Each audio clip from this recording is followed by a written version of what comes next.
Hello, BookTube. I hope you're doing well this Sunday. This live stream, as you can see, is going to be me discussing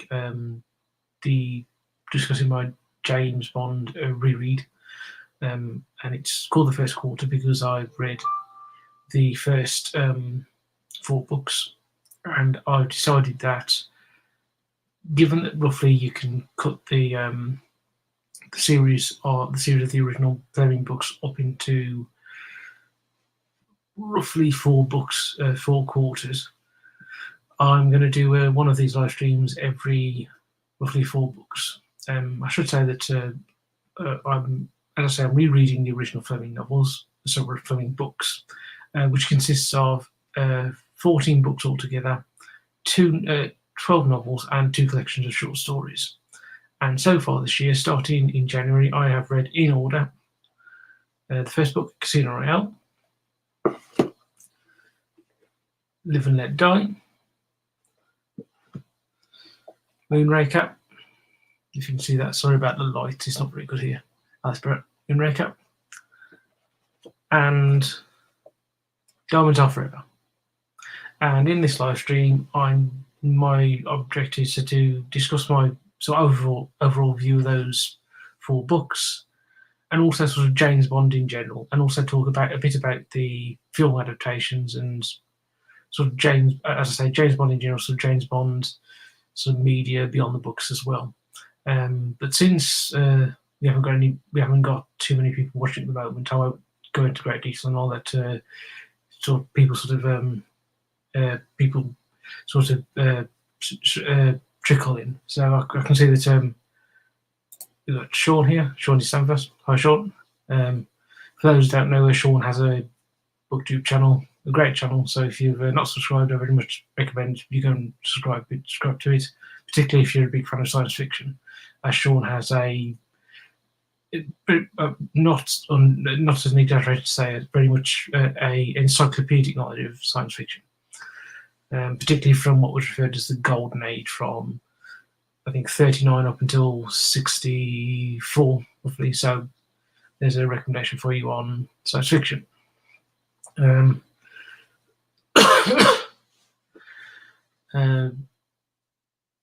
Just to talk a bit more in general terms about the reread, I read the James Bond books, the whole series, about 3 times before this, and so this will be my 4th reread. And I've always enjoyed them, and just to go a bit into what I'm going to discuss today, I have enjoyed the books I've reread at the moment, that I've reread so far. It's sort of nice to get back into Fleming, because I hadn't read a James Bond book at this point before January for about 2 years, I think. And so getting back in it really sort of remind me why I like the books, and particularly why I like Fleming's writing.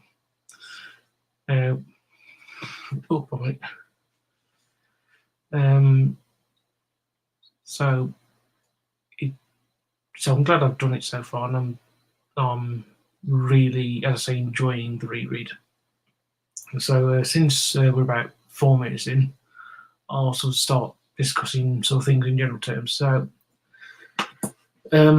overall, with the books, as I say, I've really enjoyed rereading them, these 4.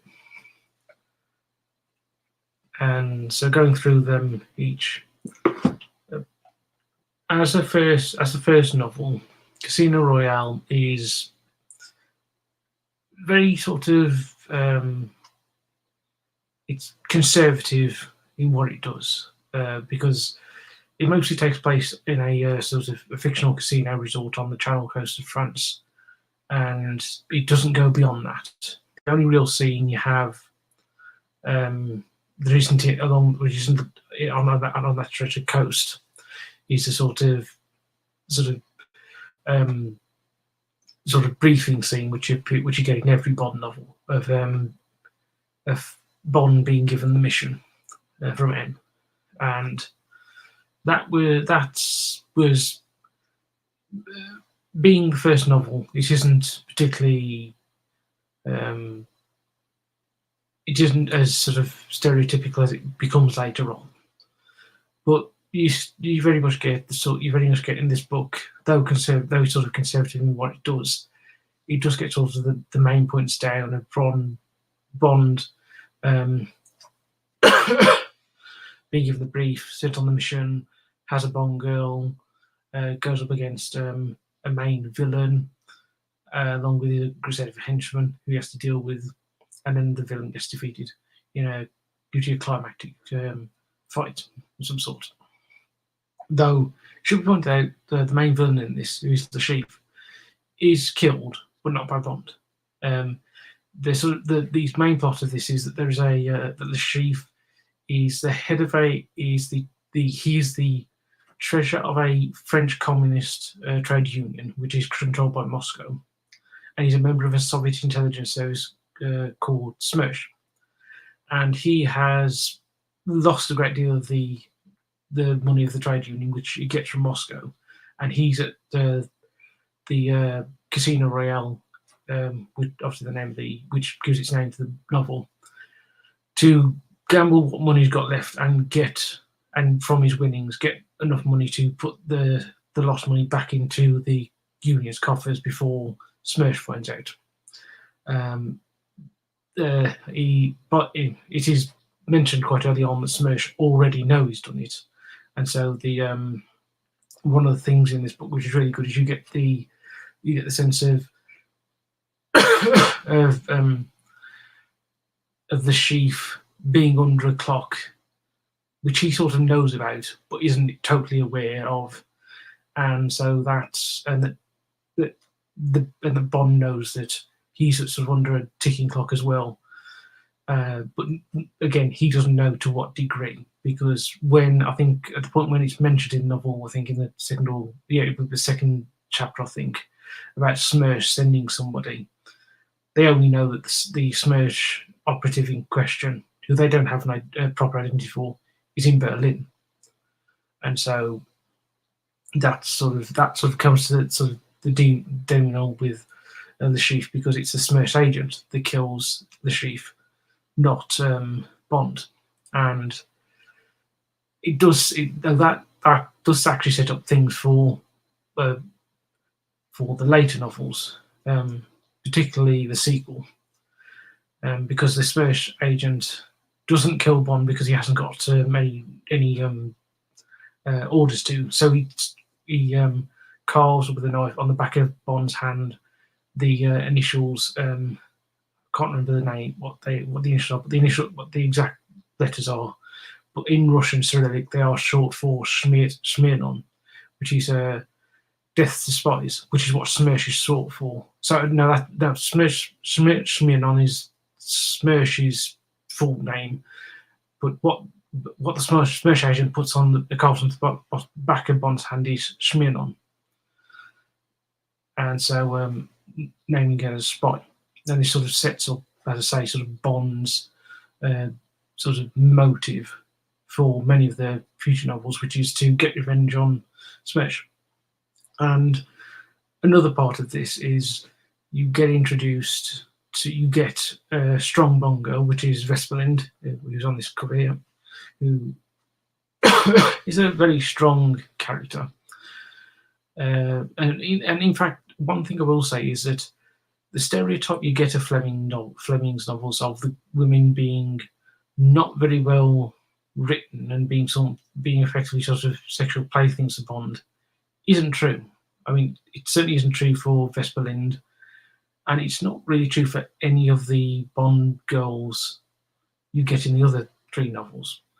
What you do get is them being quite strong characters who are there to sort of bounce off Bond. Where they're not pushovers, where they do have their own sort of minds, and in the case of not to a huge degree with Vespalind, but certainly with the other Bond girls, they are willing to sort of stand up to Bond on certain things, and that again sort of undermines that stereotype about Fleming as being unable to write women, which I've heard some people say, even some Bond fans suggest. which I don't believe is true. You also get in this introduction of sort of Bond's ally Felix Leiter, who's a CIA agent, and also Renee Mathis, who's a French Dixième Bureau agent who appears in, certainly I seem to remember, in From Russia with Love, which is the one I'm actually going to start reading in a few days' time. And I think he gets mentioned in Doctor No as well, and he might appear in one of the later Bond novels possibly, but that I'm a bit hazy on. But Renee Mathis is a really entertaining character, I find. He's somewhat older than Bond, and he's a lot more experienced than Bond is in espionage, and so you get that sort of mentor relationship between Bond and Mathis in Casino Royale, at least. Interestingly, Bond isn't. If you've ever seen the film of Casino Royale, which is the 2006 or 2007 Daniel Craig film, where in that Bond is very much a sort of newly minted double agent. In this, in Casino Royale, the book, he's had a bit more experience. He's been in the intelligence world since before the Second World War, and in fact, it's mentioned that his first post-war intelligence operation was with Mathis in Monte Carlo, going up against Bulgarian criminals who were involved in the gambling and casinos there, which is the reason why he picks Bond for this mission, on the advice of the head of Station F. The chief of staff, who is the man who comes up with the idea of the operation to go after the chief. And so this book doesn't just throw you in without any reference to Bond. You get some idea of Bond's backstory, and you get it very sort of clearly stated that Bond is very focused on the job. When he's informed that Vesper Lynd is going to come along, he's slightly irritated because he thinks that women get in the way and they sort of are going to lack a professionalism, which isn't true of Vesper Lynd. And Bond discovers that and actually quite enjoys working for her, and of course eventually falls in love with her.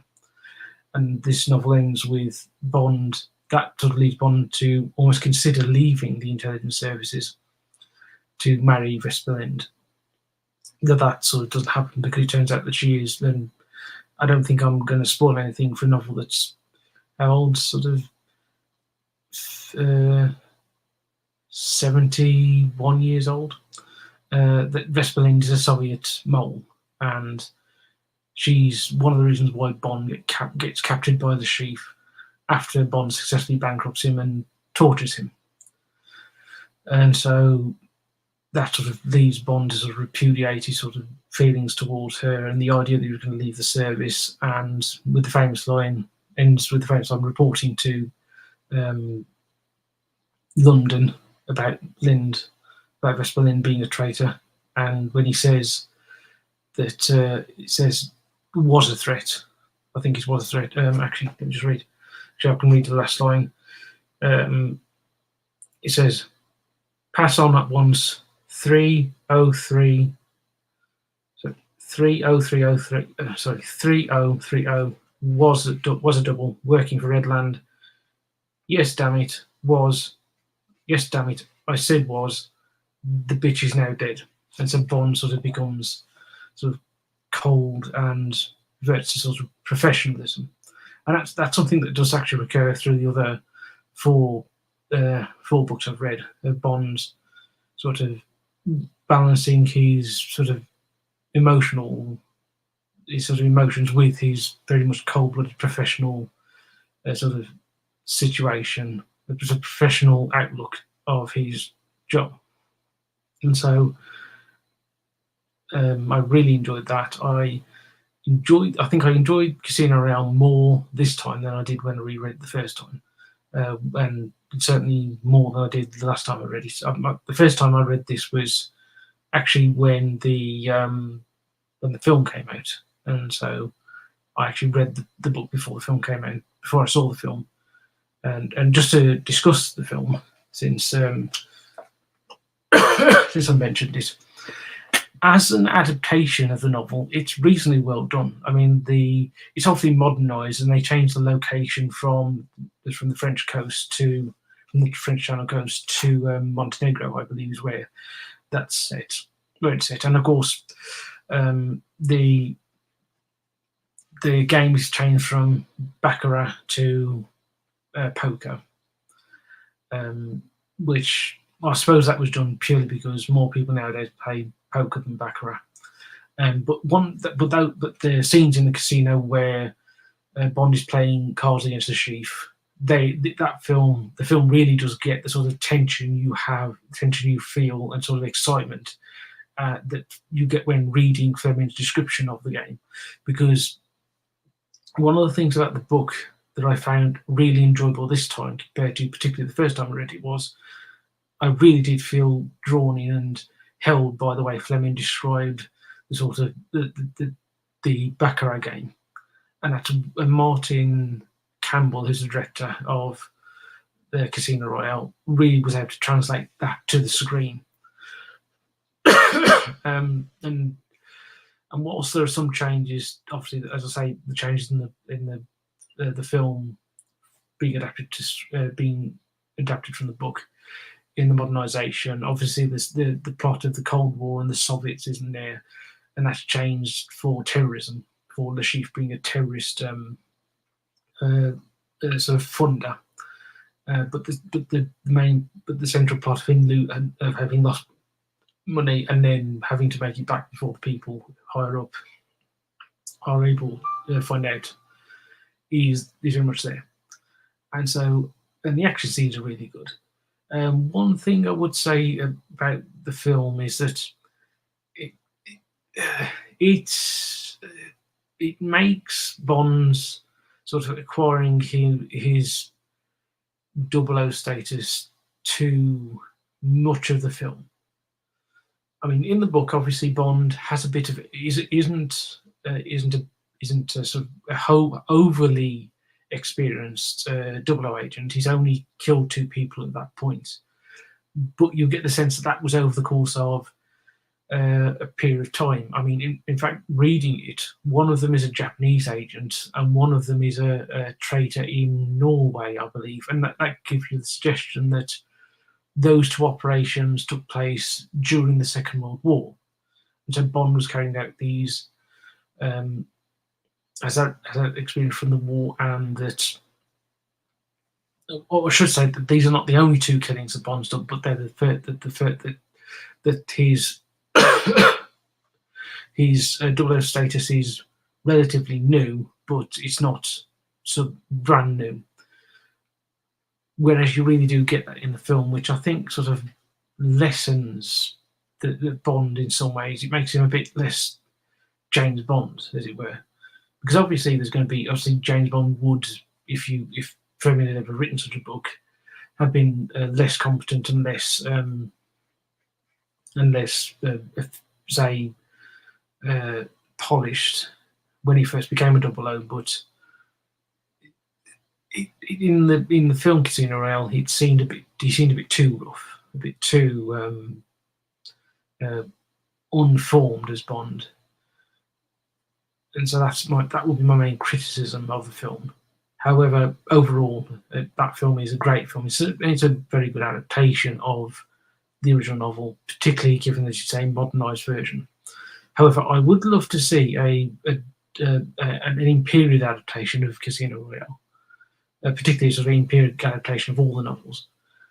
And if I could sort of was able to sort of get Eon Productions to do anything, I would get them to continue making the sort of Bond films as they are, but then go in production with, say, a sort of streaming service like Amazon or Amazon Prime or, say, Netflix, and get them to make sort of feature-length TV series with feature-length episodes where they adapt the Bond novels in order, in period, and I think that would be really good, but I doubt that would ever happen.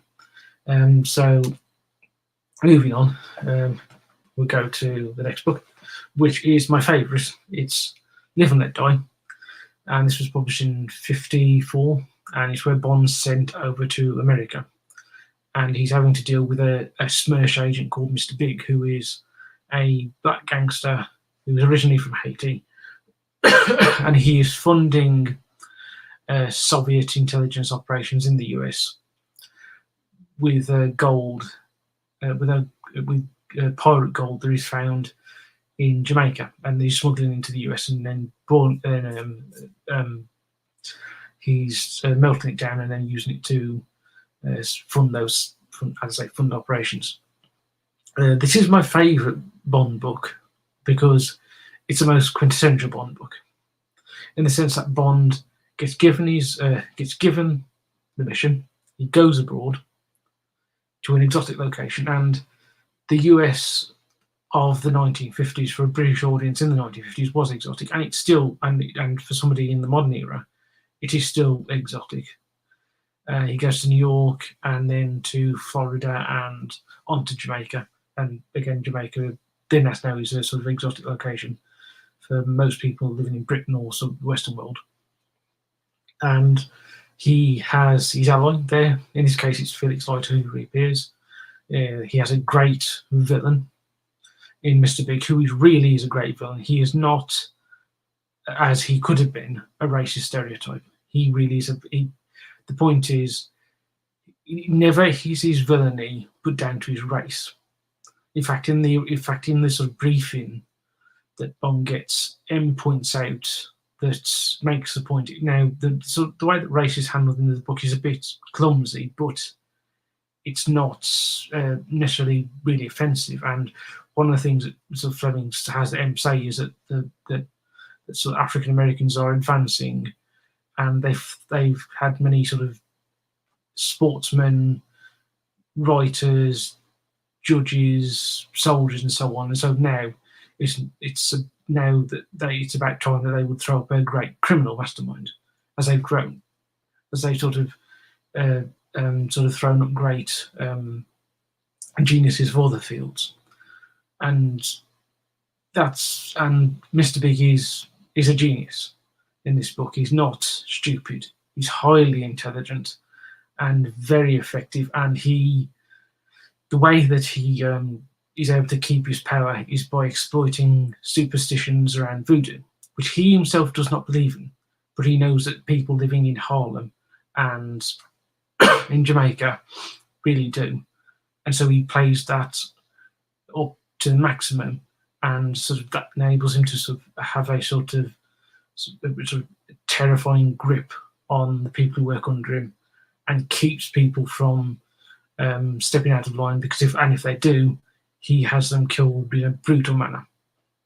There are numerous in this book. Another part of the reason why this is for me a quintessential Bond book is that you get good action scenes in this. The henchmen appear, and they are actual henchmen. They do things to Bond, and Bond has to sort of fight them, has a real fight with them, and they're not merely there to be a part of the furniture, as it were. There's a real, and the climax of this book is really good. So the way that Bond kills Mr. Big, and Mr. Big's end in the book is really effectively done, because the way that Bond does it is that Bond goes down to Jamaica, where the island that Mr. Big has found gold cache is based, and and Mr. Big is getting the stuff from the island to the US, to Florida, by putting on it, by smuggling it through in fish tanks with exotic fishing on his yacht to Florida. And Bond is able to destroy this by putting a limpet mine on the boat, but then he is caught, and the Bond girl of this book, Solitaire, are then tied on a buoy which is attached to a rope to the back of the boat, and they're going to be dragged out to sea. And as they get out to sea, there's a coral reef, which when they get dragged across, it will tear their skin to pieces. And so you get this real huge sort of tension of Bond trying to work out how fast the boat's going to go, and if it's going to blow up before they get to the coral reef, and then you get them getting gradually that you getting then get it there, then getting closer and closer as they drag through the water, and then find the explosion.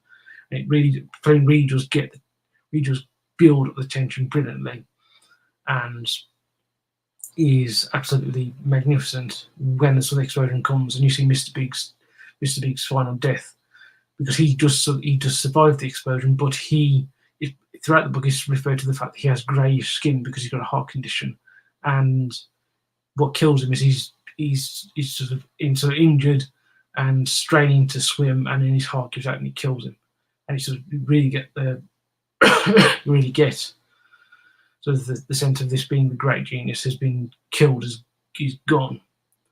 It's not. It fits perfectly with the sort of the whole tone of the book. It's really well done. There's also a great scene where in Florida where Bond and Felix Leiter are investigating the Florida end of Mr. Big's operation, and the fish sub business where Mr. Big smuggles in the gold, and there's also diamonds there, is protected by the owner of the fish shop, who feeds people to carnivorous fish. And whilst investigating this on his own, Felix Leiter gets caught, and then he gets fed to one of these fishes, but isn't killed. He loses a hand and a foot, and is badly attacked across his body, and you get sort of this you get a sense of Bond's real anger that's happened to his friend, and then he goes on a vengeful attack where he successfully finds where the gold is, finds out about the gold and the diamonds being in the fish tanks, and then he's able to kill the man who got Leiter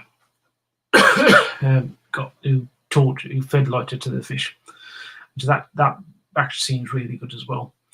Another part of why this book is a quintessential Bond book, and also one of the reasons why I really like it and why it is my favourite of the Bond books, is the descriptions of just of the travel from New York to Florida by train, and also the descriptions of New York itself, which are very vivid, and Fleming is able to get over these descriptions really well with a modicum of with in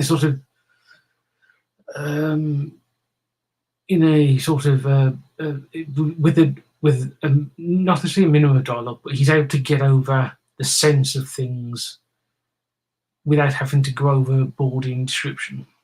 The description he gives you sort of really does sort of anchor you there and keeps you there. And then gradually over the course of it, he really does sort of adds a bit of detail here and there. It just sort of expands the picture. It sort of really does make you feel like you're in New York in 1954, or on this sort of luxury train going down the East Coast, or in sort of what in Florida, which is then described as this backwater, real sort of boring backwater where old people go to die in their retirement. And so that's another part of it.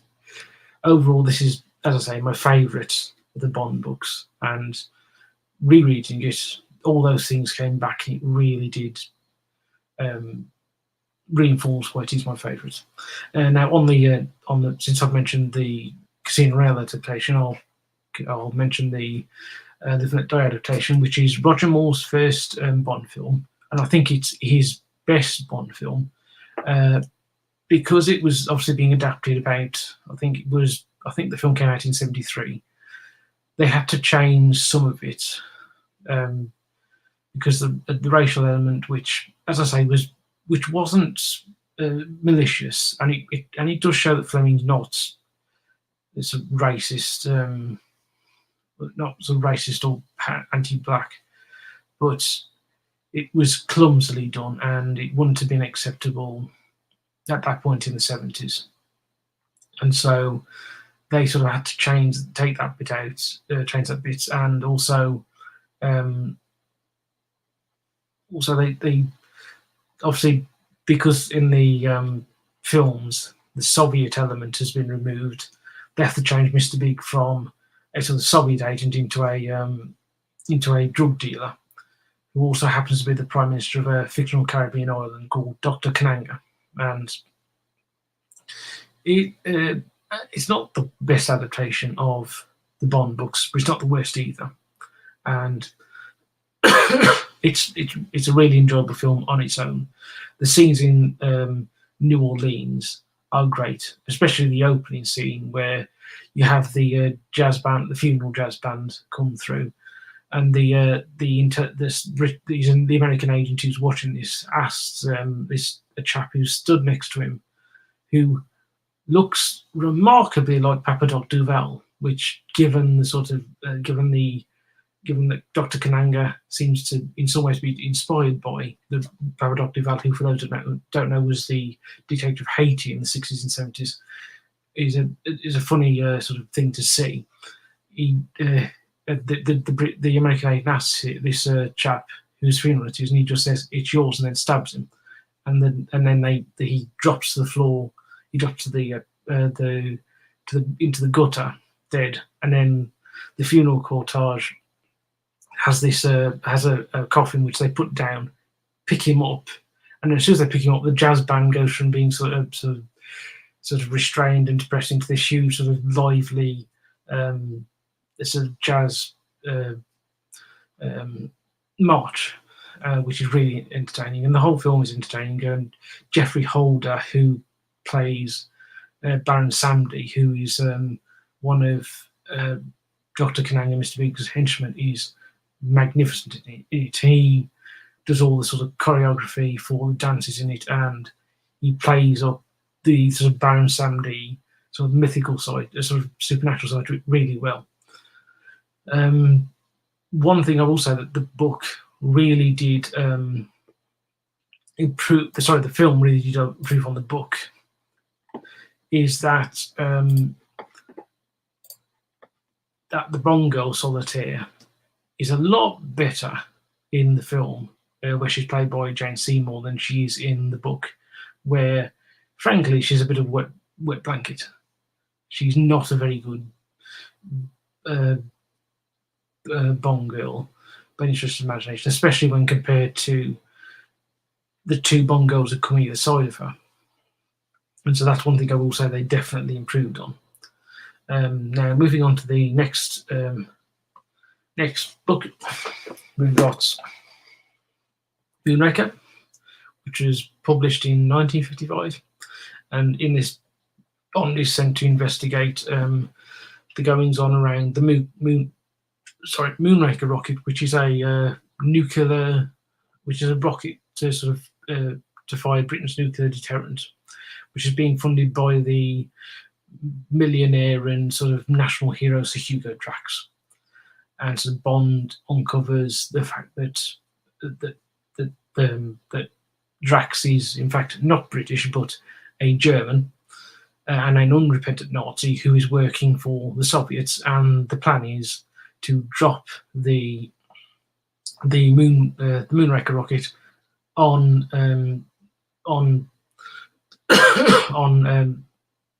on Buckingham Palace in the centre of London, so knock London out of action. And Moonraker is unusual because it's the only Bond book which is set wholly within the UK, whereas all the other Bond books may start in the UK or may have parts of the book in the UK. They will then go abroad and spend usually the rest of the book there.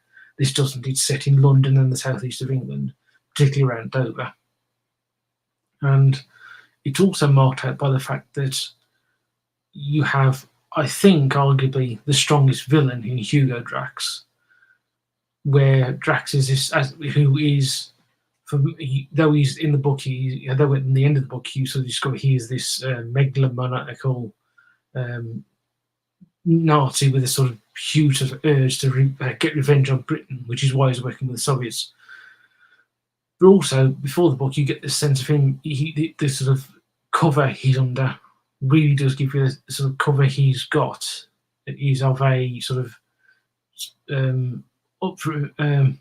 up from his bootstraps millionaire who's very much dedicated to the success of Moonraker, whilst being a bit rude and a bit brash. And so you get Bond's attitude towards him changing, because the reason why Bond first meets Drax is because Drax is a member of M's club Blades, where one of the things they do is they play cards for a great deal of money, and M suspects that Drax is cheating the cards, and this will be even if this becomes public, it will cause a great scandal and may affect Moonraker. And so Bond, being the best gambler in the service, is sort of brought in by M to see if Drax is cheating, which he is, and then Bond is given, and then Bond sort of makes Drax lose, sort of to prove to him that I know you're cheating and get him to stop cheating. And so Bond's sort of attitude towards Drax changes. So at the beginning of the novel, he's very much admires Drax. Then when he sees him cheat in the way he behaves in Blades, he sort of doesn't like him. But then when he gets sent up to the Moonraker sort of base, after one of the scientists working there kills the security officer, his view changes again, and he sees Drax as, yes, okay, he's rude and a bit and a bit brusque, but he's truly dedicated to Moonraker as a product, and so Bond's admiration reappears. And so you get that very enjoyable sort of change of whether you don't know, but the Bond isn't entirely sure what's going on until pretty much the end. And one of the nice things about this book is that if you know about the period in time in which it was written, and so the sort of attitudes toward what was going on in Germany, and particularly with the sort of ex-Nazis, it's really entertaining, because for those who don't know, at the time there was a scandal involving a thing called the Galen Organization. And the Galen Organization was an intelligence service that was operating in West Germany, headed by an ex-Wehrmacht intelligence officer called Richard Galen, who during the Second World War had been on the Eastern Front. And he had been, as I say, in Wehrmacht intelligence. And when the war ended, he just took all the files he got on the Soviets, drove west, and presented himself to US Army counterintelligence, the US Army's counterintelligence corps. And so he was recruited by them right at the end of the Second World War. And with their support and British support, he set up his organisation as a sort of West German intelligence service in secret. And he recruited a lot of ex-Gestapo officers, ex-SD officers. The SD were the intelligence arm of the SS, and members of the official intelligence service of Nazi Germany. Anyway, if it comes to me, I remember it. And so he was sort of operating this in the 50s, and then it was discovered that some of the people who was employed were involved with groups of ex-Nazis who were, well, I say ex-Nazis, they were unrepentant, and they were sort of trying to revive Nazism in West Germany. It caused a huge scandal. One of the journalists who sort of uncovered this was Stefan Delmer, who was a Daily Express journalist, and I now know, having read for Diamonds Forever. Fleming did know him. I didn't actually know this when I was reading Living and Dying. Sorry, Moonraker. And Delmer sort of uncovered this, and it caused a big scandal at the time. And this was when Britain was, and the West in general, was thinking of rearming West Germany, and that's actually mentioned in Moonraker as well. That the idea of rearmament might come under question, given the fact that Drax and all the scientists involved were unrepentant Nazis. And so that sort of, when you know all that, sort of adds an extra sort of enjoyment of the book. And I will say that the book that Moonraker is the most cinematic of all the Bond books. You can see this as a film as you're reading it in a way that you can't with a lot of the other Bond books, with the possible exception of Thunderball.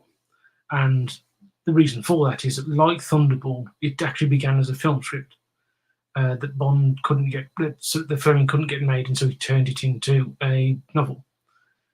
Or, no, in the case of Moonraker, it was a film idea that it couldn't get turned into a film, so he turned it to a novel. Unlike Thunderball, which was originally a script with Kevin McCoy,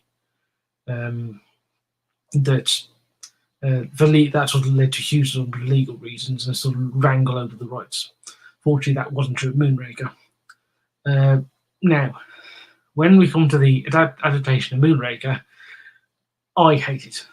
It was made in, I think, 78, and you can see that they were trying to go for the Star Wars audience, just by the fact they're setting out of space, the sort of space battle at the end. I can't stand it. It's bad enough on its own, but the fact that you could have done with very little change, a faithful adaptation of Moonraker itself, sort of makes it even more angry. Because if you take this book and you remove the Soviet element from it, and you just make Drax an unrepentant Nazi wanting to take revenge on Britain in, say, late 1970s Britain, it works. And they didn't do that. They made it into a sort of James Bond in Star Wars, which was awful. I really don't like the film of this at all. Oh yes, I'm sorry. I've completely not mentioned the fact the Bond girl in Moonraker, who's Garland Brand, who is really good. I mean, she is by far, I think she's one of the best Bond girls that Fleming wrote. In the book, she's a police officer from Special Branch. She's working undercover at the Moonraker project as Sir Hugo Drax's secretary. And she's very proactive. She is a professional herself, and initially she doesn't like Bond because he is a member of the Secret Service, and they have a reputation of being flashy and sort of a cavalier with things. And you do get the sort of she's a very strong sort of presence for Bond to have to deal with, and she, as I say, she's proactive. She gets involved with things herself, and her relationship with Bond in the investigation is really good. You get the sense the Bond sort of quickly comes to respect her and regards her as a fellow professional. One of who you might point out, this is a Bond girl that Bond doesn't ever actually sleep with because she's engaged to be married, which Bond only discovers right at the end of the book when he's considering proposing to her himself, which was really good. He sort of flips things on his head really entertainingly. And so that's another reason why I think that's another example of the sort of giving lie to the idea that Fleming couldn't write women, or that women were just sort of there to be playthings for Bond, which Garland Brand definitely wasn't. And now moving on to the fourth book, which is Diamonds Are Forever, which, whilst it is an enjoyable book, whenever I've read it before, I didn't find it that particularly enjoyable, and I didn't find it as enjoyable as all the other books. I thought it was the weakest of the Bond books, which, by the way, including The Spy Who Loved Me, which most people, I think, regard as a weak Bond book, and Fleming certainly did, but which I actually quite enjoy. But I personally think this really is the weakest of the Bond books, and rereading it, my opinion wasn't changed. Now, that's not to say it isn't enjoyable, which it is, and that's not to say it hasn't got some good things in it. It has, particularly the setting, because this is set, for those who have never read it, the book sees Bond going up against diamond smugglers who are American gangsters called the Spangle Mob, and he's sent after them in America. And the Bond girl in this Tiffany case is another example of a strong Bond girl who he's very much he was not in terms of, in this case, like with Garland Brand, professionalism as being a fellow spy, being a fellow intelligence operative. Tiffany Case is very much more than a match for Bond in terms of the diamond smuggling trade and what she has to do there. And she's a very sort of hard character for reasons that are explained in the book. And it really is, she really is a great Bond girl. And another part of the reason why, another enjoyable part of the book is the fact that it's the settings in America. You're returned to New York, which Bond doesn't spend as much time as he does in Live and Let Die, but he just spends some time there, and that's great. But then he gets sent upstate New York to look at the races in Saratoga, and those scenes are wonderfully done.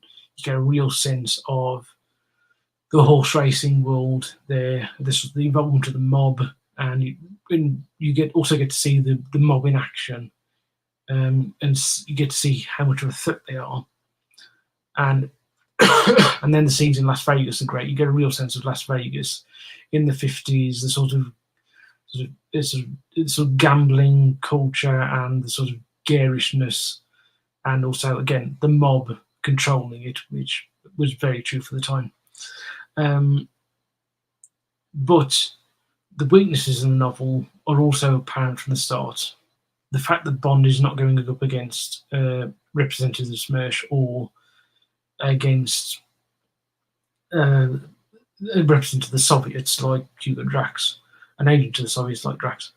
You're going to get up against gangsters, and they are very much sort of 1930s, 1940s movie gangsters. You can imagine, for example, the main villain, Serafimo Spang, being played by Jimmy Cagney, and yet they speak like it as well, which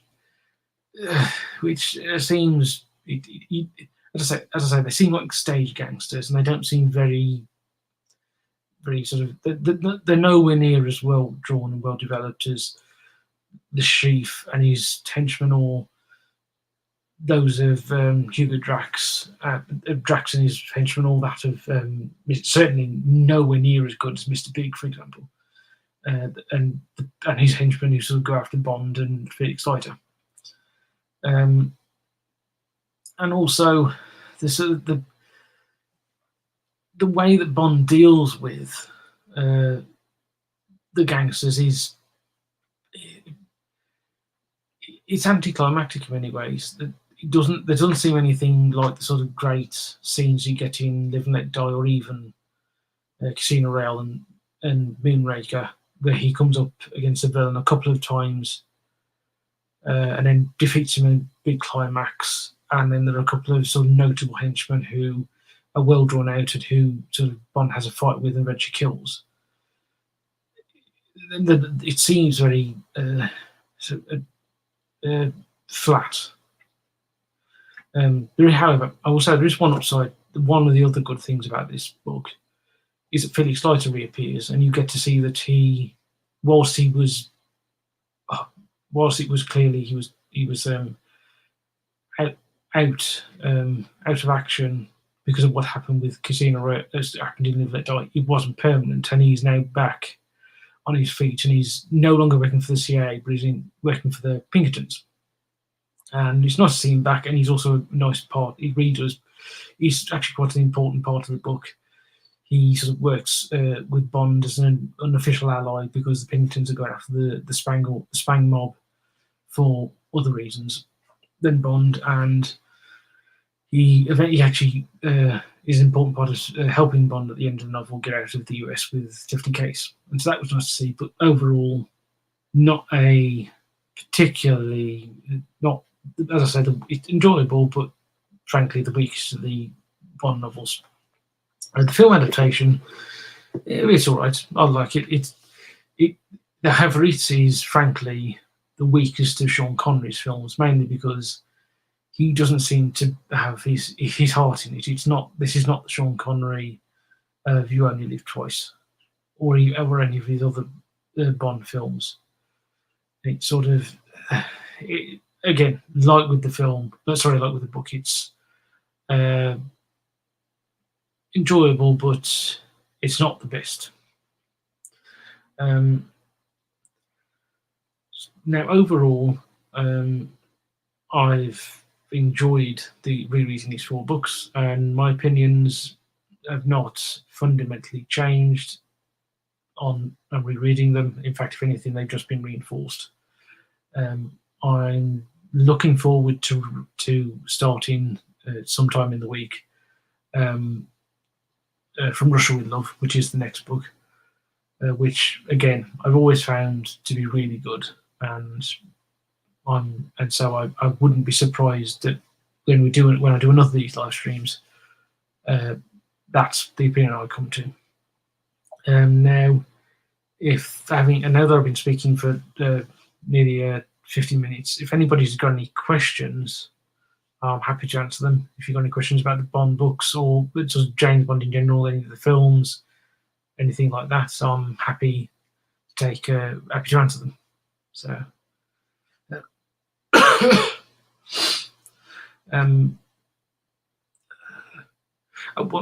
one thing I will say is that my view of reading these 4 books, my view of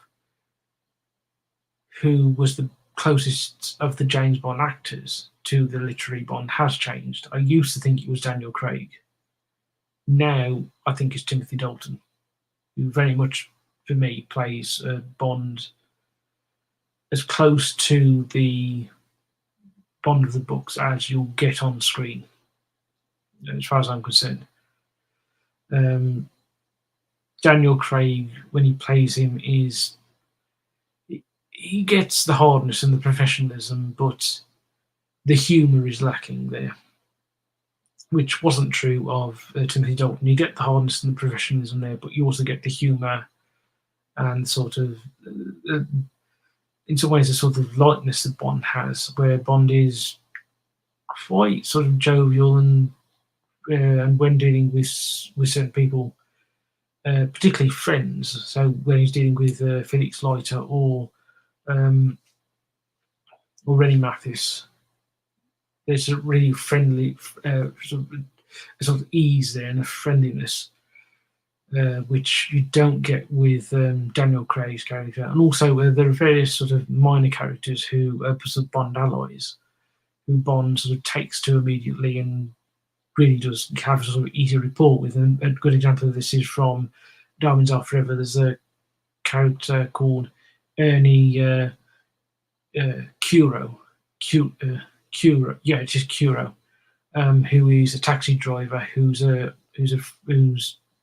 Felix Leiter has worked for a couple of times, and so Leiter tells Ernie about Bond coming there, and so he chauffeurs Bond about, and Bond takes to him immediately, and they get on, and that sort of thing you don't see translated to screen with Daniel Craig, but you do to an extent with Timothy Dalton.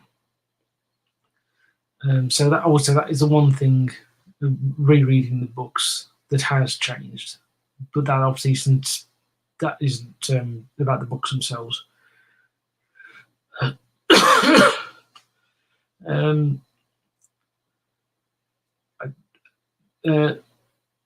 Thinking about just comparing these books to the film adaptations, I would say that the most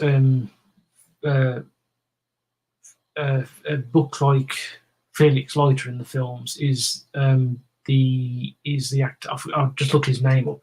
He played Felix Leiter in Live and Let Die. Let me find his name. Sorry about this. I should have found this out. Oh, David Hedison, who I think who goes on to play Felix Leiter again in License to Kill, I think, which is the Timothy Dalton film. He may also have played Felix Leiter in a film between Live and Let Die and License to Kill, but I can't quite remember now. But David Hedison is probably the most sort of is the actor who plays Leiter the most like he's in the in the books, and he's actually my favourite Felix Leiter of all of them.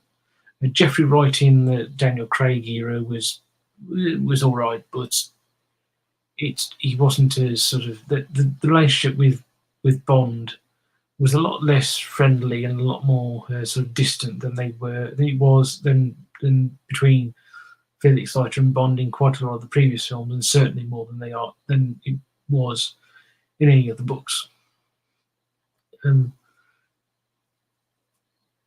The one thing I have noticed rereading these four books is the relationship with M and Bond is something that is a lot closer.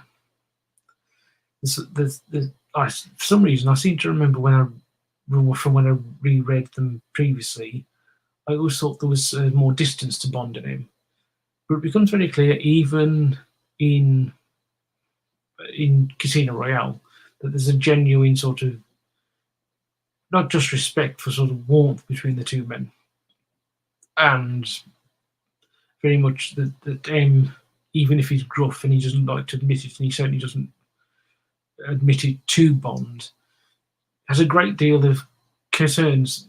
Is concerned about Bond when he's on missions, in the sense that he really is very so it's very much a paternal relationship that M has with Bond. That in a sense that Bond that M is very much a father figure to Bond, and Bond sort of really does give you that sense that that's how he feels about him. And I'd say that, so comparing the films to the books, Bernard Lee, who played M for the first, from Dr. No up until I think The Spy Who Loved Me, which was in the mid-70s, which was, I think, the third Roger Moore film, really does get sort of M right on screen. I've liked the characters who've played him since. I think Ralph Fiennes does a very good job in the Craig films. Judi Dench is, of course, magnificent. She was, for those who don't know, she played him from GoldenEye up until I forgot the name now. The Daniel Craig film. Not Spectre. It's Skyfall, where which is the last film she's in. I won't say what happens, just because I don't want to spoil it for people. But she's really good. But for sort of closeness to the original book, you can't get better than Bernard Lee. One thing I will say about the briefing scenes is that you can tell that Ian Fleming was a fan of John Buchan, because if anybody's ever read the Bridget Hannay books, particularly Green Mantle and Mr. Standfast, you can see where Fleming got his model for those scenes because you get pretty much the same scenes between Richard Hannay and the Spy Master in those series. I forgot his name now. Sir Walter Bullivant, who sort of sends Hannay on his missions in those books, and the sort of genealogy there is very clear. Though I would say that I think Buchan does it better.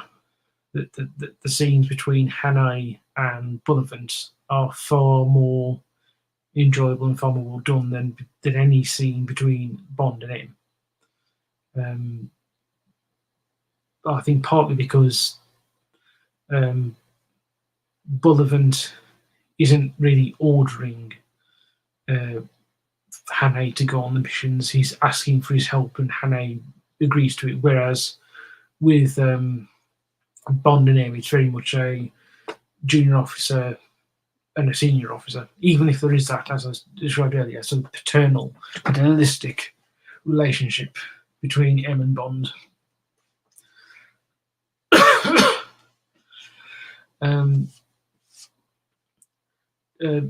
Since I've mentioned John Buchan and Richard Hannay.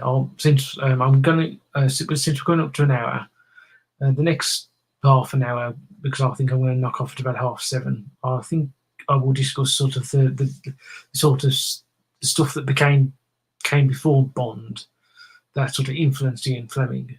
When Fleming himself was very open about his influences, he famously said that Bond was Mickey Spillane from the waist down and Bulldog Drummond from the waist up.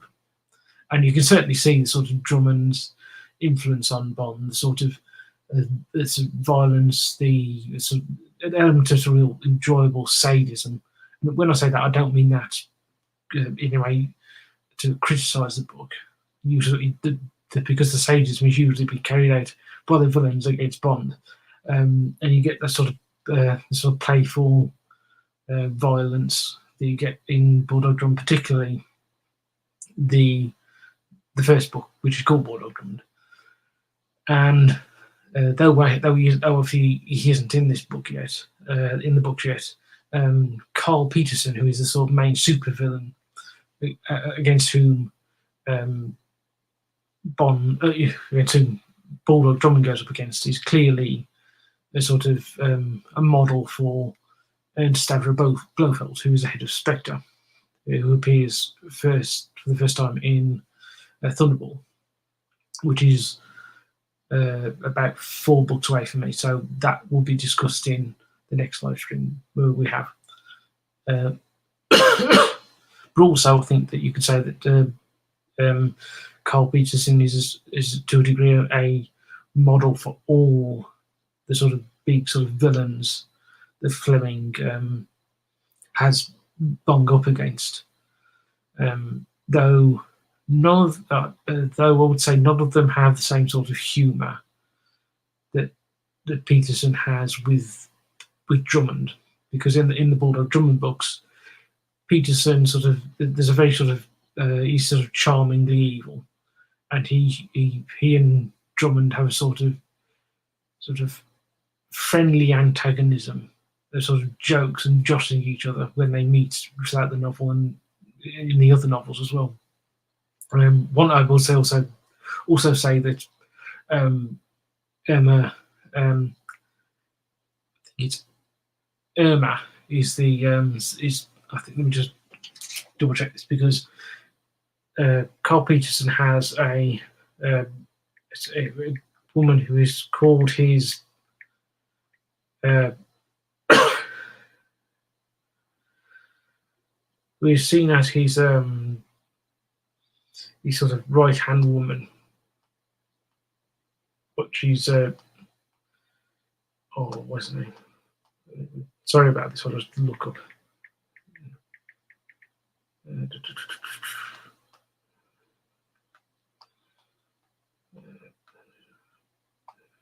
we go.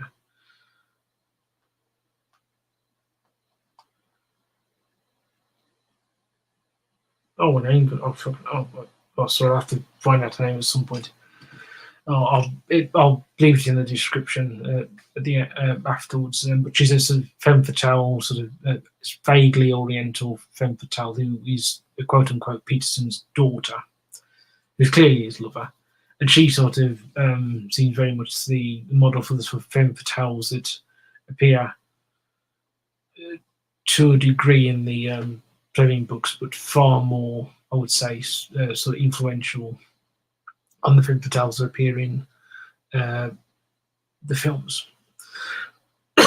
Another influence on the Bond books, which I'm not sure how common this one is known, is Dennis Wheatley's character Gregory Salas, who is a spy who appears in books that were written from the late 30s up until into the 1970s. So the books themselves are set from the late 30s up until about 1945, where he's a spy in sort of the build to the Second World War, and then during the Second World War, fighting against communists and then the Nazis.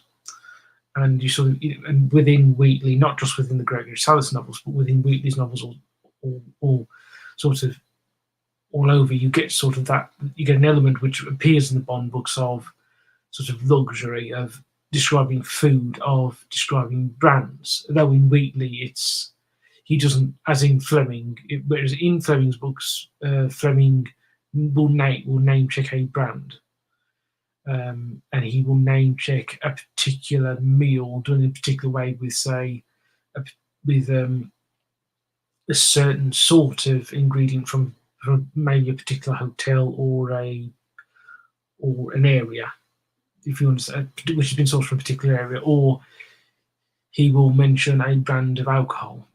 And Wheatley does this partially. He will mention a brand, but instead of giving it its proper name, he will amend the name slightly, so that if you didn't know the brand, you wouldn't necessarily recognise it. But particularly today, given a lot of the brands are mentioned sort of are no longer around. But if you were reading Wheatley's novels in, say, the 30s, you'd immediately recognise the brand.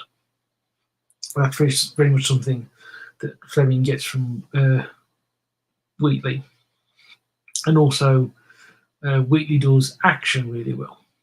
And the action is very sort of fast-paced, very enjoyable, and you can see sort of Fleming drawing from that. I think Fleming may well have known Wheatley because during the Second World War, Wheatley was worked with British intelligence in sort of planning, in sort of the planning element. Particularly, he sort of planned, sort of gained out scenarios for what happened if Britain was invaded during the Second World War. And of course, Fleming was was assistant to the Director of Naval Intelligence, Admiral Godfrey, where Fleming, amongst other things, sort of came up with various plans. If any of you have know about Operation Mincemeat, which is where British intelligence dropped a dead body dressed up as a Royal Marine officer with some fake fake plans for the invasion of Sardinia, to sort of distract the Germans from the Allied build-up Allied build-up and plans for Normandy. Fleming came up with that idea, and it was, and also Fleming came up with the idea of during the Second World War of T-Force, which was where a sort of Anglo-American force would go into Germany, pick up technology and scientists before the Soviets could, and that was something that went on really well. But Fleming sort of came up, and actually in that case, Fleming was directly involved in running that, I believe. Whereas with Operation Mincemeat, it was his idea that was then carried out by Montague. There's a very good film about Operation Mincemeat from the 50s called The Man Who Never Was, I think it is. And you get to see Operation Mincemeat being carried out. They don't mention Fleming in it, mainly because at that point a lot of the details of the operation was still secret under the Official Secrets Act. I don't think the full details actually got released until relatively recently. I think they were under the 50-year rule, maybe. Yeah, it must have been the 50-year rule because Ben McIntyre wrote a book about Operation Mincemeat about 10 to 15 years ago, which is what was the basis for the recent Netflix film on about Mincemeat, which is nowhere near as good as the 50s version. However, I've gone off on a slight tangent. So Wheatley was an influence on Fleming, but so was Raymond Chandler. I mean, Fleming was a big fan of Chandler, and I think you can probably best see that in Diamonds Are Forever, given the American gangsters he was going up against. That's where Chandler's sort of influence is seen most. But the sort of punchy, sort of pulpy prose and sort of hard-boiled style, to a degree, that you get with Bond, very much put through sort of British, filtered through sort of British clubland hero lens. Clubland hero lens. The Clubland Heroes, for those who don't know, was the name for sort of British, the equivalent of the American British pulp American pulp adventurers from sort of the beginning of the 19th century, beginning of the 20th century up until the 50s. So that would be Bulldog Drummond would be one. The Dennis Wheatley's Dennis Wheatley's characters, not just Gregory Salas, but also the Duke Drew he was a mainstay of Wheatley's work, and also Dorford Yates, who wrote numerous sort of books. The Berry family, the Berries are the main sort of works he appears that that sort of are well known. I've got to say I haven't read many of Dorford Yates' works. I would like to at some point. I know that Sean, who's watching, has read them and he's enjoyed them, and so I think at some point I'm going to have to read them. And for everything I've heard from both Sean and from other people who've read them, they're really good. So at some point that'll be reading on the channel, and so. But as I was saying again, sorry, I've gone off another tangent. Raymond Chandler was very much an influence on Fleming, and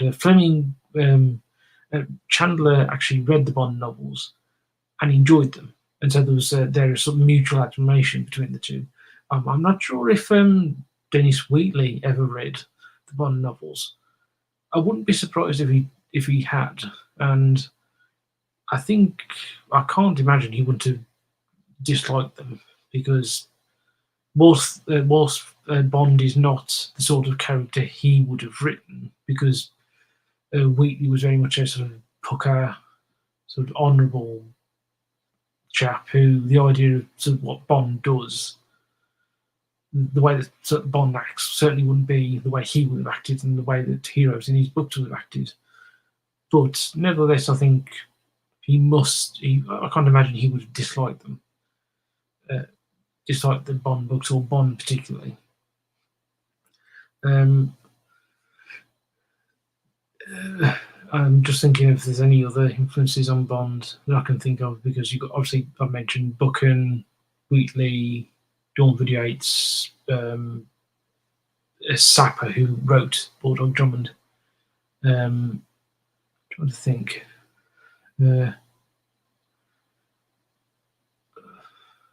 And Raymond Chandler, as I mentioned, but those seem, as far as I can tell, they seem to be the main sort of big influences on Fleming that I know of. Though if anybody else knows any more, please do, either if you're here now, put it in the chat, or if you're watching this later, please mention it in the comments, because I'd be interested to know.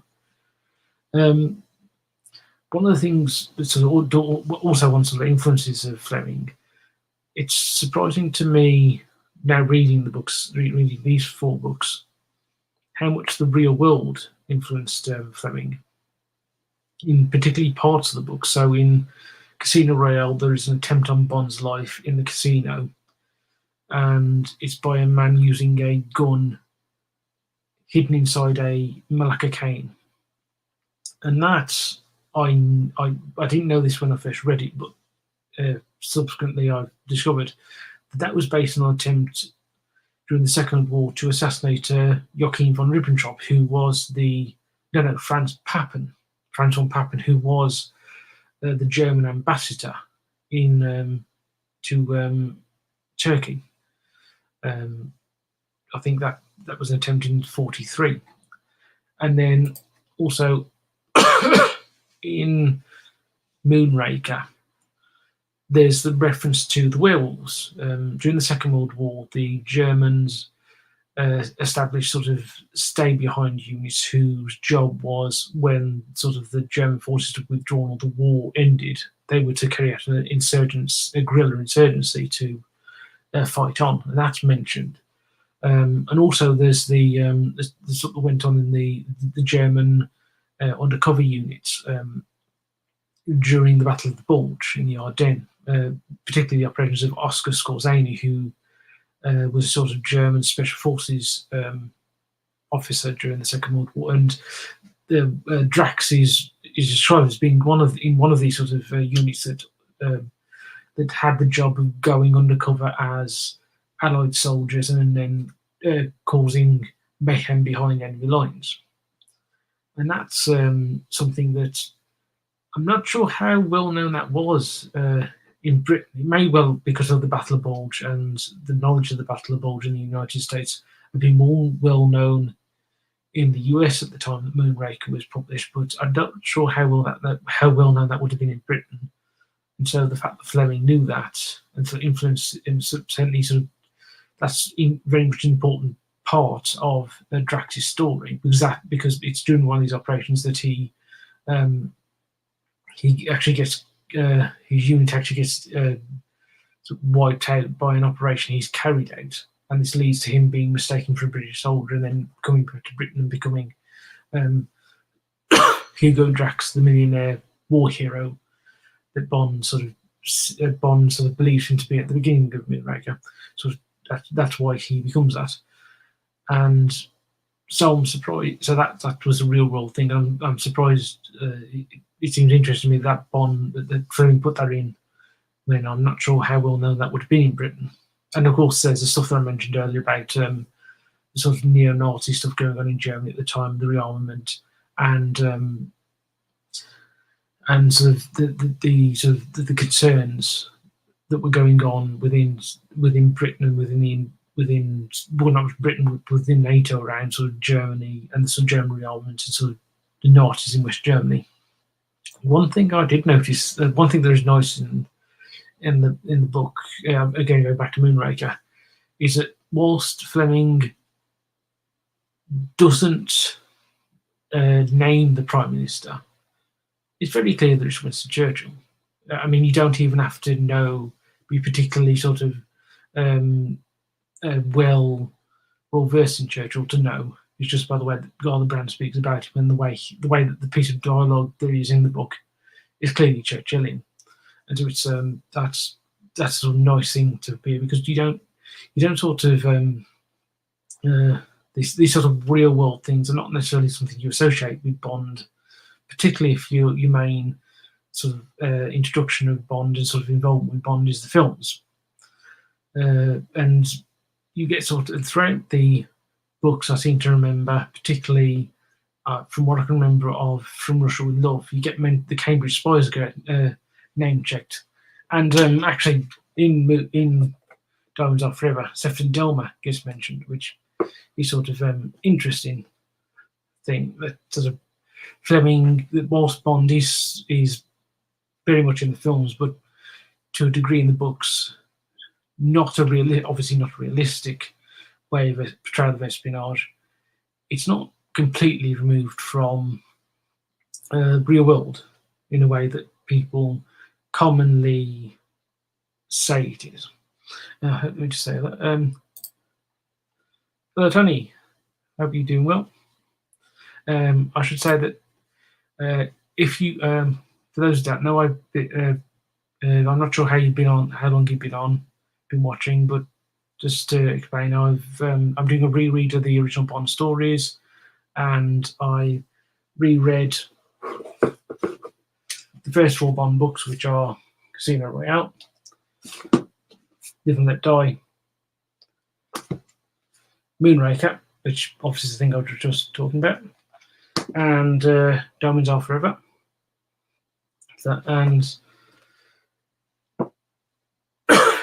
And I really enjoyed them, and my views on them have really not changed over about 2 to 3 years since I reread the books originally. Tony, if you've got any questions you want to ask about the Bond books or the Bond series in general, I'm happy to answer them, because I'd be interested to know if particularly if you're somebody whose sort of enjoyment of Bond comes mainly from the films, not necessarily from having read the books, or if you've only just recently read the books. I'd be really interested to hear what you have to say about it. Just bear with me a second. I'll double check something. Oh, sorry about that. So yeah, so if there's anybody, because I say that because I have noticed that a lot of people who I've spoken to about Bond both online and in person, when they ask me about when we get onto the topic, aren't necessarily aware that the Bond books exist. They just think of Bond as the film series, and so it's interesting to sort of see the comparison of the two. Of the people I've met who have watched the films and then read the books, they're surprised by the difference, but they generally seem to like the books. I found occasionally one or two people who really don't like the books, and I've actually found one or two people who, when they read the books, having only ever watched the films, really enjoy the books and actually turn against the films, which I've never done myself. With the exception of Moonraker, obviously, but all the rest, uh, I don't really have a problem with, and that reaction always I find quite funny, because I don't really understand it myself. I can sort of understand people not liking the books necessarily, because they are very much of their era, and I do find that people today seem to have difficulty getting into stuff that's sometimes more than sort of 20, 30 years old. I don't understand why myself, because I don't find older works particularly more difficult than modern books.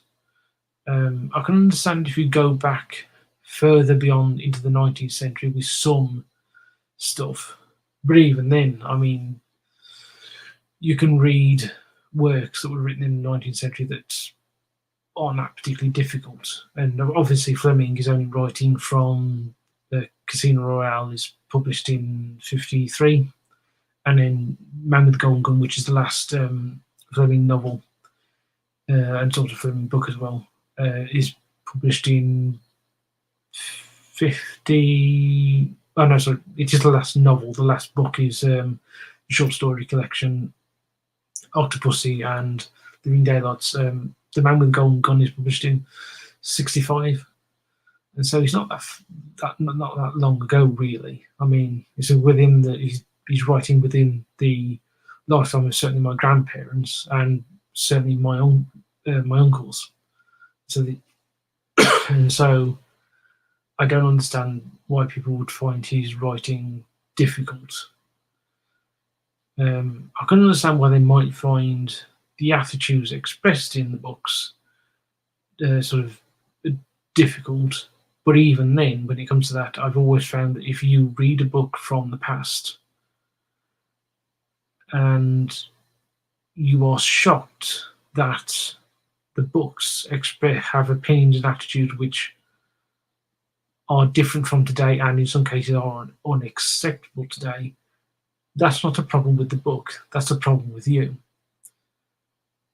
It is, as my favourite metaphor for this is, it's like emptying a bottle of water over your head and complaining that your hair is wet. You're reading something from a different era, it's going to have different attitudes and opinions in them. And since I've gone on to this, I'll just mention the sort of the imbecility of last year, where the Fleming estate decided that they were going to, and I quote, edit the Bond books for modern audiences, which is polite, politically correct speak for we're going to censor them, and they were going to remove what are offensive terms. That is just ridiculous. Now, in say Live and Let Die, the N word is used, but it is not. It's not used against black people, and it's used within the context of the book. It makes sense. Now, the N word is offensive, yes, but again, these things have to be taken in context, and editing them out because certain people in modern audiences are too thick as mince to get the context is just stupid. And I regard that as sort of utterly ridiculous. And that actually led me to buying a couple of copies of in fact, so this one I hadn't last year. I couldn't find my copy of Diamonds Are Forever, so I had to buy a new one. And just after, and I bought this just after all that business with Fleming. The Fleming estate decided to censor the books, and so it sent the prices of old paperbacks through the roof, because all the people who were fans of James Bond or just didn't like this stuff bought up the old copies, because they knew that, despite what everybody was saying at the time, that, oh, this is only going to be a different edition, you know full well it's going to. You know full well it was going to become the standard edition eventually, and so it's wrong.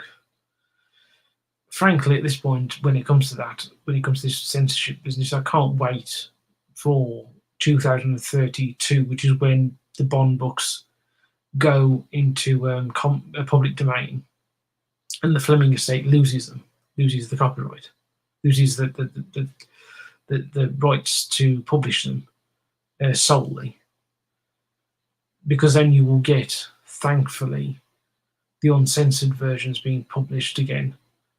And I know people are going to say, well, the original versions are still out there. They're going to publish both of them. But you also know that when they publish the new censored versions will be used as the standard versions, no matter what anybody says.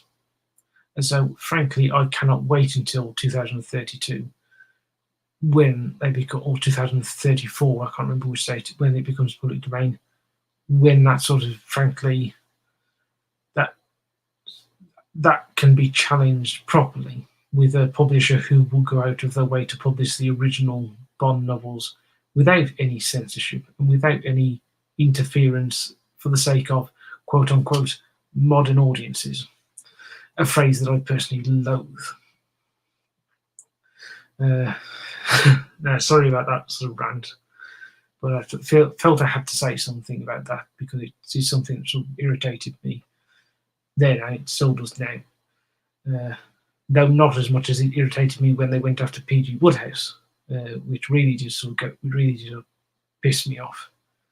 And I was astonished when I learned what they did to R.L. Stine, who probably is more famous than the two authors I mentioned, because he wrote the Goosebumps books. And it was discovered last year that Scholastic, the children's publisher in the US, had since about 2019 been editing for the sensitivities of modern audiences some of the earlier Goosebumps books, which were published back in the 80s and the early 90s, without R.L. Stine even knowing. And he only discovered this fact when it was reported in the Daily Telegraph here in the UK in about May or June last year. Again, that astonishes me that they did that. Not only are they doing this sort of thing to dead authors, which is bad enough, but they're doing it to a living author without even telling him. Now, if it had been R.L. Stine, these changes being made because R.L. Stine wanted to make them, fair enough. I may disagree with him on that, but it's his books and he can do what he likes with them. But to do that to R.L. Stine's work without him knowing and without his permission is just wrong. And I sort of despair when it comes to this sort of thing, because it's only going to get worse. I'm convinced of it. Which is why, if you are a fan of an older author, or even in this case, an author who's been writing for a long time, get yourself older editions like this, or even better, really old editions. This is from the 60s. Because these will not have been edited and will not be interfered with.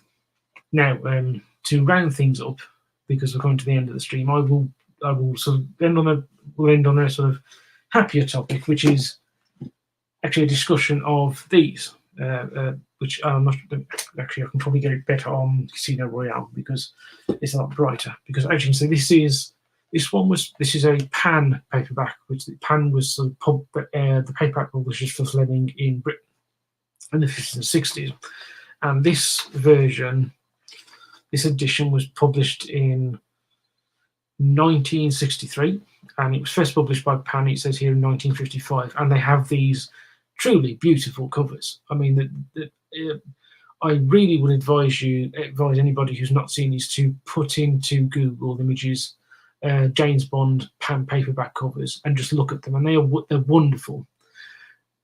So the sheer, in this book, in this one, you can sort of see the sort of influence of the pulp crime novels, which I'm referring to through, and also the sort of pulp adventure stories of sort of Buchan and Dennis Whitley, and also obviously the crime novels of Raymond Chandler here with the way this cover is.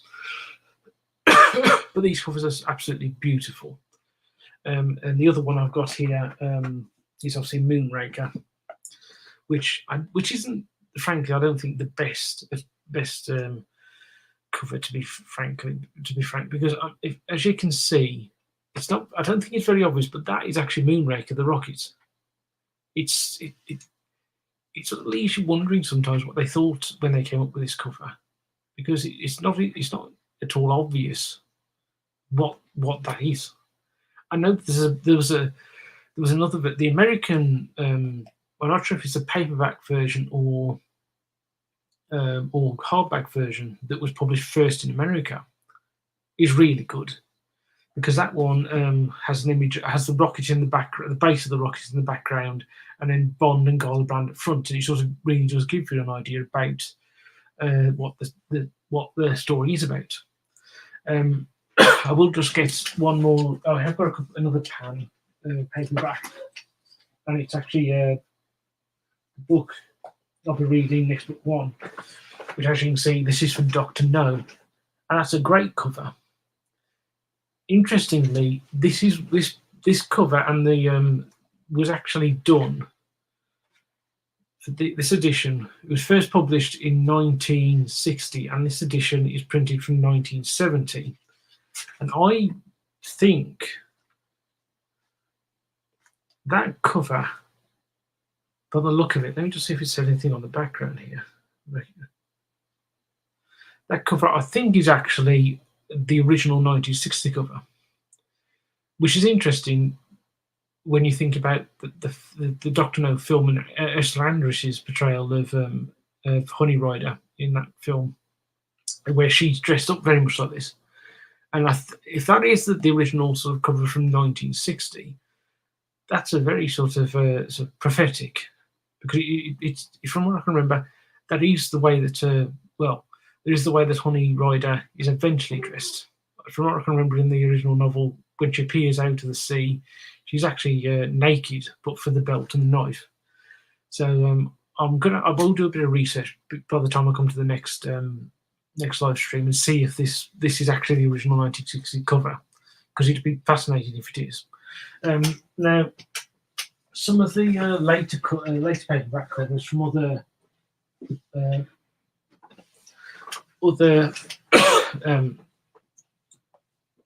editions are interesting. So this one, For Live and Let Die, that I have is it's all right. I mean, it's not the best version. I mean, the Pan version is good, which has a skull and a gold in the skull, which sort of very much fits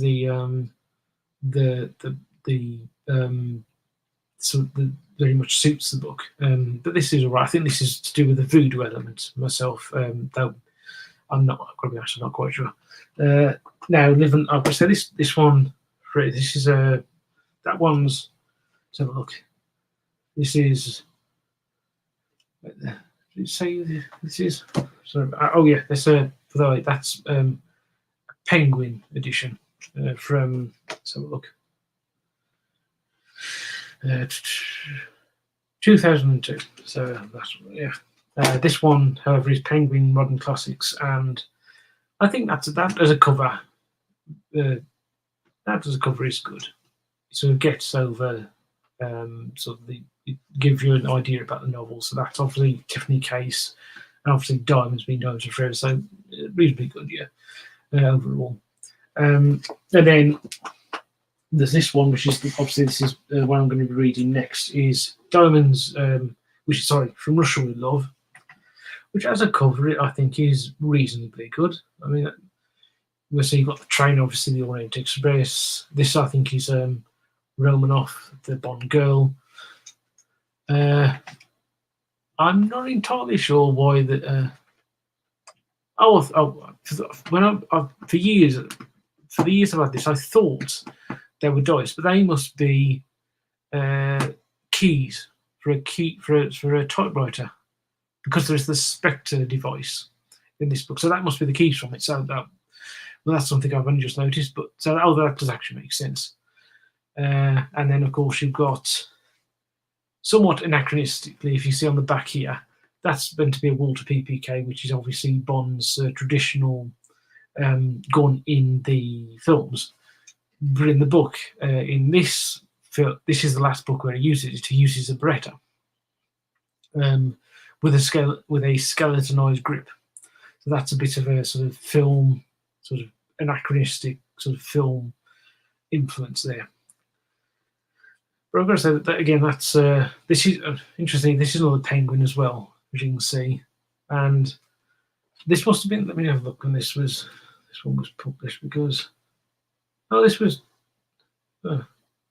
right. So this was initially published in 2006 by Penguin, but then 2002. So like the looking at Die one, but then it was reissued with the Charlie Higson introduction in 2006. So they redid the covers. That does actually remind me, because I did used to have a number of copies of the Bond books which were similar to this, and they had covers like this. There's also interesting ones which are sort of which were done, I think, about 2008, when you get the 100th anniversary of Fleming's birth, I should say. And they reissued Bond books, and they had some. They were books which were sort of painted covers of attractive women on the front. Usually, they were interestingly that I think Live and Let Die, Man with the Golden Gun had black women on the front. Dr. No had an Asian woman on the front. And I remember these just because they were very strikingly done. I think it may have been some. Actually, it might have been this. Sorry, it might actually been this run of covers, because think about it, because obviously that's Romanoff. Sorry, Tatiana Romanova. That's the character's name, and so I think it might have been this run. Or when actually, wait there. Let me just go and see. I think I've actually got one of these. This other sort of run in here. Let me just see. Yes. So there's. This is it. These are the ones. This is a sort of large print version of it. Let's just see when before I show you. I'll see when this one was published. Right. Okay, I think I know what made a mistake. Right, so these were published 2006, clearly. And then they did a large print version of these with the same introductions. So this one's from Charlie Higson. It's large print here. This is The Man with the Golden Gun with Charles Cummings. And these are the covers I remember. So obviously they were all pretty much done like this, with a very attractive woman on the front, and the title's somewhere here, somewhere nearby, or on, in the case, on her. And I quite like these covers myself. Though I've got to be honest, for me, very much it is the original. I'll put that there for the original Pan paperback covers, which are sort of great. And there is a and this is still my favourite one of all of them, as it sort of gets it really does get the sort of the book draws you in and is very accurate to what happens in the book.